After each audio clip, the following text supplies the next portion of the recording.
guys, it's the Curious Owl here, and I am doing my spoiler-free review for the book The Hate You Give by Angie Thomas. I listened to this book on audiobook, which does have a bit of a different kind of reaction as opposed to reading a physical copy of it, but I just want to say right off the bat that this is a wonderful book that really talks about some very important social issues that are very prominent in today's society, and it is definitely something I think that a lot of people should read in order to gain a better sense of racial problems that are going on in the world like racism and police brutality and things of that nature. So the story follows around the main character named Star Carter, who is 16 years old and is an African-American young woman in a town called Garden Heights. Garden Heights is one of the most dangerous cities in the state because there's a lot of gangs that are running around, a lot of drug deals going on, a lot of shootings that happen. Best friend since childhood, Khalil, is shot and killed by a white police officer for what seems to be no particular reason at all. There was nothing going on that Khalil had done that was going to raise any suspicion. He was not speeding as he was taking Star home from a party that had essentially ended in gunshots.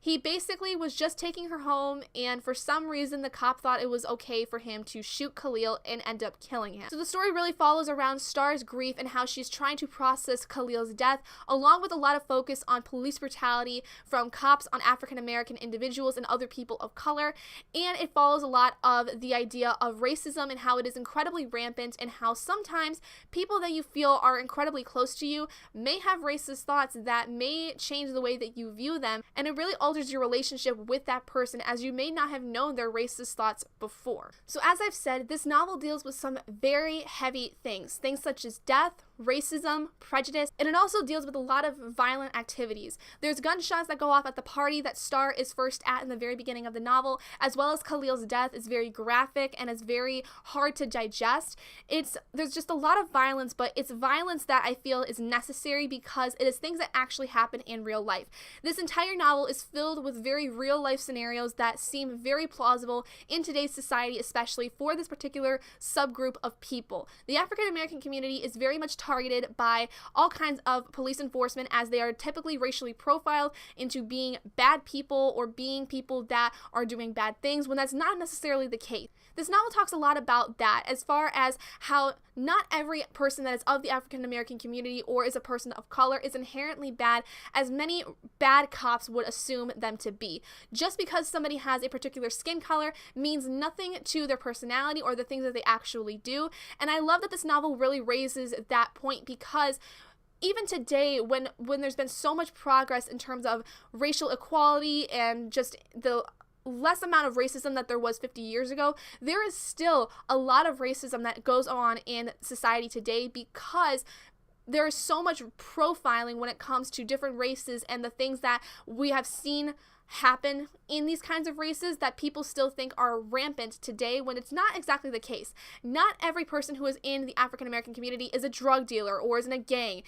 That's profiling. Not every person that is in the white community is associated with Nazis. I am not. Many white people are not. But it is because of the amount of racism and the amount of prejudice and the amount of profiling that goes on in today's society that we put races in certain categories. And that is what is causing a lot of the amount of police brutality and a lot of the amount of racism that is going on today. Because we are so stuck in placing all kinds of different races in certain categories that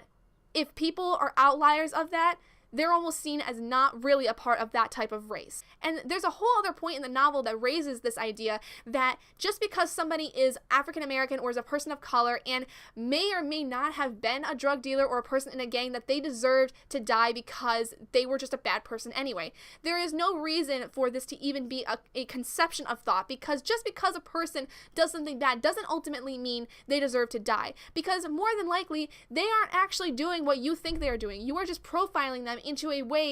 a kind of categories just because of the color of their skin and the essential prejudices that come with those races and those colors of skin. And it is absolutely disgusting, and is one of the reasons why I like this novel so much, is because it raises that idea and it makes the reader so frustrated with how society is that I almost kind of want to speak out against it, which is why I'm making this review, because it is an important thing that people understand that just because you are of a certain skin color does not mean that you adhere to to any of the prejudices that accompany that skin color or that race. Just because you are Muslim does not mean you are a terrorist. Just because you are African American does not mean you are a part of a gang. Just because you are white does not mean that you are a supremacist and a part of the Nazi regime. There is no reason for people to actually profile races into certain categories just because it is something that has been seen in the past and something that has become very rampant in society. Not everyone adheres to certain societal norms or certain group norms. The novel also focuses a lot with the theme of Black Lives Matter, which was a group that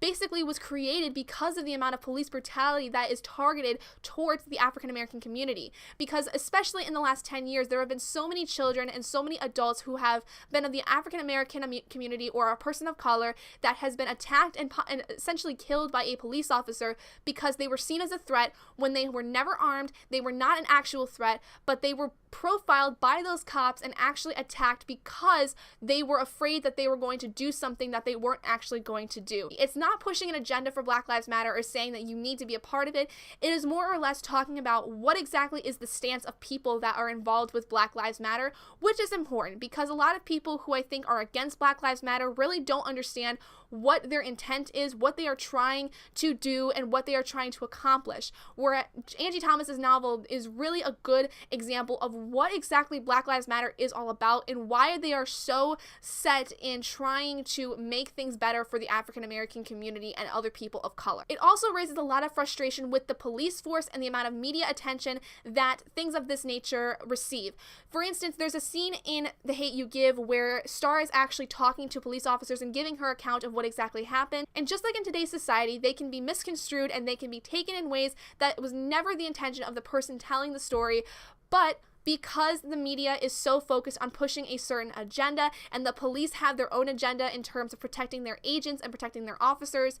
it sparks an entire frustration within the community and within readers that shows that things are not right with how our police force handles these kind of situations and how the media handles these stories that are coming out about people of color that are being targeted by police forces. It really was eye-opening to read this book because there was so little evidence against the fact that the cop was justified in killing Khalil. There was no weapon, no threat towards the cop's life or Star's life with Khalil. And for some reason, the cops still thought it was okay to shoot Khalil and kill him, and people expect in the police force that he's going to get away with it just because he's a cop. And people in the African American community even say that he is most likely going to get away with it because things of this nature always go that way. The cop is always going to get away with a murder because people are going to say he was justified in killing the person as they were a supposed threat when there was no threat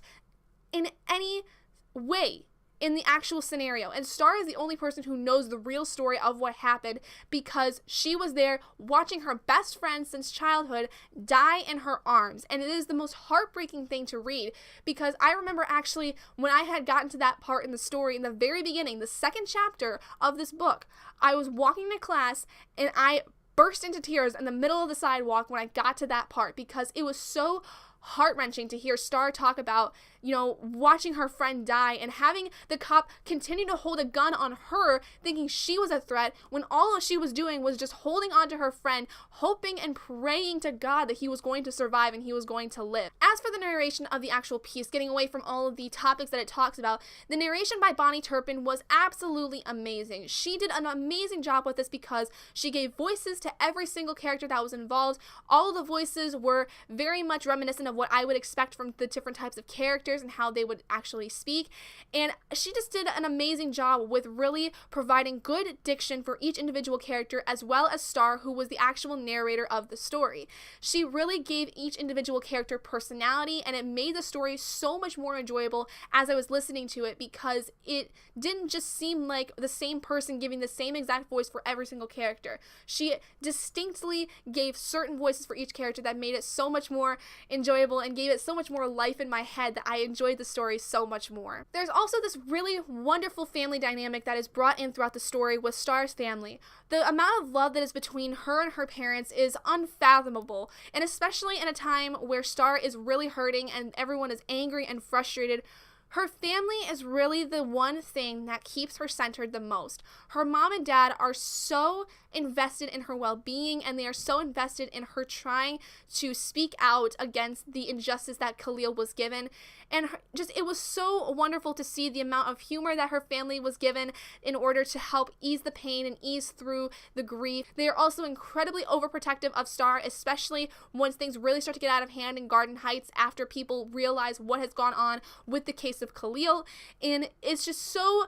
refreshing to see a family that is so involved with the main character that they almost become main characters themselves. Anymore in YA literature, the family dynamic is almost non-existent, or it's only with certain individual characters that are siblings or maybe one parent. The entire family was involved in this, and it makes it so much more believable because in reality, families are really a big support system when it comes to grief. The relationship specifically with Star's mom, Lisa, is so freaking good because it is almost the exact kind of relationship that I have with my mom, because my mom and I will go back and forth and we will kind of like quip at each other and have little quick jabs and everything. But if I do something that is absolutely not what my mother wants me to do, she will get after me about it. And there's so many great moments between Star and Lisa that make just this whole story so heartwarming, because there are times where she actually will break down Star's name and she'll call her Star Amara, like